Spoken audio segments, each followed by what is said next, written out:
আজকে যে ম্যাডাম এসেছিলেন উনি এক সপ্তাহ আগে আমার কাছ থেকে হেয়ার ট্রিটমেন্ট করিয়ে গেছিলেন, ন্যানোপ্লাস্টিয়া। ওনার চুলটা খুব ব্রেকেজ ছিল, কার্ল ছিল, তো সেই জন্য হচ্ছে ওনাকে ন্যানোপ্লাস্টিয়াই আমি সাজেস্ট করেছিলাম। তো আজকে উনি এসছেন একটা কাটিং করার জন্য। যেহেতু চুলটা স্ট্রেট হয়ে গেছে, তো আমি এই ধরনের একটা কাট দেওয়ার চেষ্টা করেছি। ওনার শর্ট হেয়ার ছিল, তো ওনার মুখে তেমনি ভালোও লাগছিল। হ্যালো, এই বলো আজকে চুল কাটিং করে কেমন লাগছে? আমার কাছে চুল কেটে তো আমার ভালোই লাগে, এবারে এটা বেশ অন্যরকম ভালো লাগছে।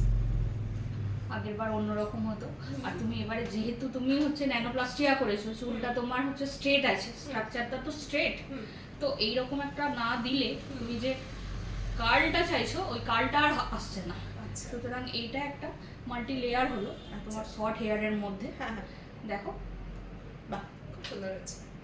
Thank you. ঠিক আছে। হ্যাঁ।